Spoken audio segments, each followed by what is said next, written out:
Today, let's talk about planting fall potatoes. Kenny here with Gardening Simplified, where I try to simplify gardening.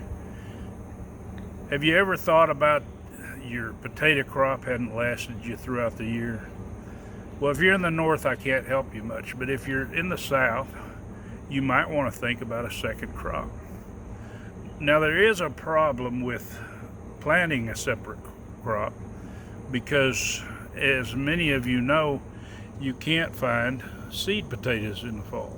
Most of them are grown up north, and so you have to wait and buy them in the springtime. And the ones you buy in the springtime won't keep. Well, there's a solution to that, and we're going to talk about it today. I had an epic fail last year whenever it came to planting my second crop of potatoes because I couldn't find any seed potatoes. So I used some potatoes that I had, but they weren't chitting, and I thought they might go ahead, but they never did. So basically they rotted in the ground. As most of you know, it's hard to find seed potatoes in the fall. Well, I'd already planted some potatoes. I had rounded up a few potatoes that were starting to sprout from the store, but they were just barely chitting. So I planted those, but I couldn't find any seed potatoes. And I got to watching Travis with Haas Tools talking about his crop of potatoes were starting to sprout, so he was going to go ahead and plant them. Well, it got me to looking at mine. These bigger ones here were potatoes that I had saved for my seed potatoes, and I figured they wouldn't sprout till next year, which lo and behold. And these smaller ones were some that I hadn't eaten yet of the crop. So what I did was I went through, and these were some of the, I believe these are Pontiac Reds, but these were some that I hadn't eaten from that crop too, my early crop. So I said, well, I got enough to plant how many I want. So even though they're not selling seed potatoes, I actually rounded up enough of my own that I can plant me a fall crop of as many as I want, because I only planted 7 containers and I was planning to plant a little over 30. And we'll go into that. If you're going to be using compost to plant your potatoes in, make sure that the compost is not overly warm. As you can see, this is about 100 degrees, which is fine, but a lot of times from a compost supplier you might end up with a compost that is not completely worked out and needs to set a while. So always test it. Don't just throw your crop in there and hope for the best. We'll go through the process of planting potatoes in containers and kind of let you know what's going on. Okay, already planted my Yukon Gold in here, in these ones, replanted where my others didn't come up.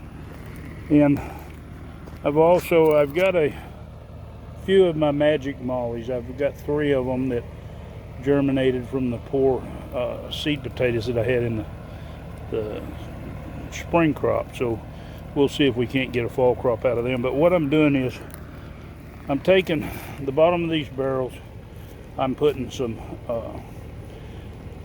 decomposed material. It's still kind of coarse. This is pine bark and limbs and stuff like that.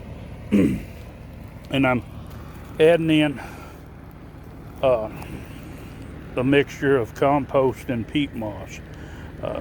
Potatoes like a little bit of an acid soil, so I mix that in, and then I'm going to come back in. I'll put my potatoes in here, and then I'm going to add a little bit more on top of them. But I'm going to plant these red potatoes, and I'm going to cut these as I plant them. Now, some of these have one good eye that's visible, but there's a lot of small ones that's coming on here, and I'm going to end up cutting all these potatoes to where I don't have a whole lot of eyes on them. Now I'm not going to let them cure out. That's normally the way I do it. The last time I did it where they cured, they just didn't come up as good for some reason. So let me get started. Once you put some compost in there, and then you want to put peat moss. Now you want to make sure that your peat moss is broke up good and mixed up good in there. If it isn't, a lot of times it won't start absorbing water. The main reason adding peat moss to this is that my compost tends to not hold water quite as well. Once it gets dry, it'll want to filter through a lot, so the peat moss takes and solves that problem. It'll give a base down there by the roots to help hold the water. Okay, we've got that mixed in good. We got 4 little potatoes. This is a half a 55-gallon barrel, so you can figure it's about 25 gallons. Now, a lot of times people plant in 10-gallon containers.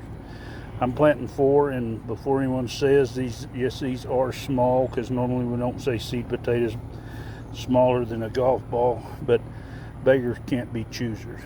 Now, what we'll do is, once I get these set in there on top of that, I just come back and I put about 5 or 6 inches of compost on top, and then we'll water these in good. And then once I get finished, I'll go ahead and put straw on top of that so that my compost won't be losing moisture as it did early in the summer whenever I was having problems with my Magic Molly potatoes. All right, I've got all my potatoes planted. I have some straw on top. My Magic Mollies, which they're going to be doing good because they're already up good. And now when you plant potatoes in containers, make sure that you watch and not overwater the straw. If you can't find it, you might look at a local farm supply. Tractor Supply keeps bales. Atwoods keeps bales of straw. You don't want to use hay because the seeds and stuff in it. But anyway, we'll put the straw on top to keep the moisture in there a little better. And as these come up, I'll add a little bit more straw just in case any potatoes are up close to the top. It'll keep them from getting sunlight. Now, I had a few barrels extra, so I went ahead, and my onions, they could be set out this small, but I'd like them a little bit larger. And I have 2 types of onions, so I just basically transplanted the bundles of them into here, and we'll let them get a little bit more size.